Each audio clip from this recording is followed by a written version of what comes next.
വീഡിയോയിലേക്ക് സ്വാഗതം. ഇന്നൊരു പേഷ്യൻ്റ് വന്നു, ഒരു ലേഡി. അവർക്ക് അസഹ്യമായ തലവേദനയായിട്ടാണ് വന്നത്.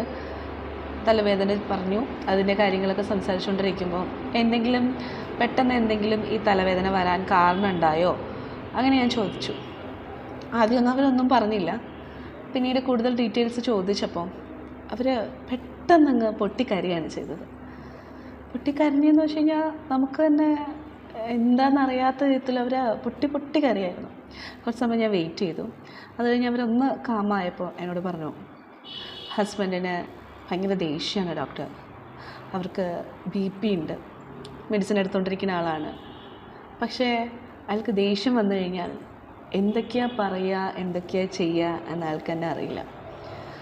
അതിനുശേഷം എല്ലാം കഴിഞ്ഞ് കഴിയുമ്പോൾ പിറ്റേ ദിവസമോ അല്ലെങ്കിൽ ആ ഡേയുടെ അവസാനമോ വന്നിട്ട് എനിക്ക് പെട്ടെന്ന് ദേഷ്യം വന്നതുകൊണ്ടാണ്, അല്ലെങ്കിൽ എനിക്ക് അങ്ങനെ പെട്ടെന്ന് ഉള്ളൊരു ഇതുകൊണ്ട് മാത്രമാണ് സംസാരിച്ചതെന്നൊക്കെ അവർ പറയും.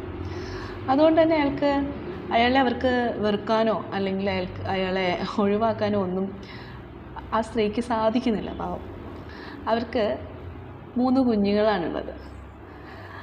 അപ്പോൾ രാത്രികളിൽ എപ്പോഴൊന്നും ഇല്ലെങ്കിലും ഈ അച്ഛന് വരുന്ന ദേഷ്യം കുട്ടികളെ വല്ലാതെ തളർത്താറുണ്ട്. അവർ പേടിച്ചുറങ്ങാറുണ്ട്. പല രാത്രികളിലും കുട്ടികളെ ഞെട്ടി കരയാറുണ്ട്. നോക്കൂ, നമ്മുടെ ലൈഫിൽ നമ്മൾ ഈ ഭൂമിയിലേക്ക് കൊണ്ടുവന്നവരാണ് ആ കുഞ്ഞുങ്ങൾ. അപ്പോൾ അവരുടെ പൂർണ്ണ ഉത്തരവാദിത്വം നമ്മുടെ കരങ്ങളിലാണ്, പ്രത്യേകിച്ച് കുട്ടികളായിരിക്കുമ്പോൾ. അപ്പോൾ പരമാവധി നമ്മൾ അവരുടെ മനസ്സിനെ മുറിപ്പെടുത്താതിരിക്കാൻ ശ്രമിക്കണം. ഒരു പേപ്പർ എടുത്ത് ചുരുട്ടി കഴിയുമ്പോൾ ആ പേപ്പറിൽ നിറയെ ചുളിവുകളായിരിക്കും. വീണ്ടും നമുക്കൊരിക്കലും പഴയ രീതിയിലേക്ക് മാറ്റാൻ സാധിക്കില്ല. വീണ്ടും ആ പേപ്പർ ചുരുട്ടിക്കൊണ്ടേ ഇരിക്കുമ്പോൾ പിന്നീട് ഒരിക്കലും റിപ്പയർ ചെയ്യാൻ പറ്റാത്ത രീതിയിൽ ആ പേപ്പർ കീറിപ്പോവും. ഇതുപോലെ തന്നെയാണ് നമ്മുടെ ഓരോരുത്തരുടെയും മനസ്സ്. മുറിവുകൾ ഉണ്ടാക്കാൻ എളുപ്പമാണ്, അത് സുഖപ്പെടുത്താൻ സാധിക്കില്ല. വല്ലാതെ മുറിഞ്ഞത് പിന്നീട് ഒരിക്കലും സുഖമാവുകയില്ല. അപ്പോൾ BP വരുന്ന ആളുകൾ നമുക്ക് ചുറ്റിലും കൂടുതലാണ്. സ്ത്രീകളും ഉണ്ട്, പുരുഷന്മാരും ഉണ്ട്, ആർക്കായാലും. അങ്ങനെ BP ഷൂട്ട് ചെയ്യുമ്പോൾ അല്ലെങ്കിൽ അവരുടെ തെറ്റല്ല, അവരുടെ ഒരു അസുഖമാണ് അല്ലെങ്കിൽ അവരുടെ ഒരു പ്രയാസമാണ്. ആ പ്രയാസത്തിൽ നിന്ന് അവർക്ക് വേറെ പല അസുഖങ്ങൾ, പാരലൈസിസ് പോലെ, പക്ഷാഘാതം പോലെ, അല്ലെങ്കിൽ അവർക്ക് ഹാർട്ട് അറ്റാക്ക് പോലെയുള്ള ഒരുപാട് ബുദ്ധിമുട്ടുകളിലേക്ക് വരാതിരിക്കാൻ പ്രോപ്പർ ട്രീറ്റ്മെൻറ്റും ആഹാര ക്രമീകരണവും നമ്മൾ ശ്രദ്ധിക്കണം. അതിന് ഒരു കുഞ്ഞു ടിപ്പ് പറഞ്ഞുതരാം.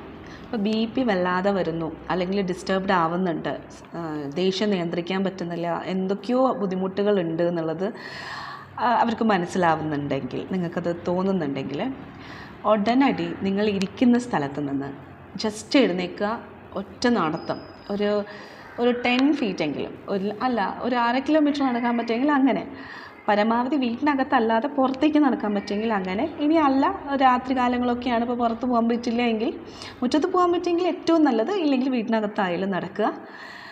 എന്നിട്ട് ഒരു 10 അടിയെങ്കിലും നടന്നതിന് ശേഷം നേരെ ചെന്ന് ഷവറിൻ്റെ ചോട്ടിൽ നിന്ന് നല്ലൊരു കുളി.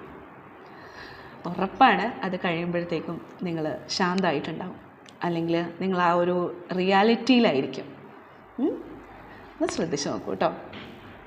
Thank you.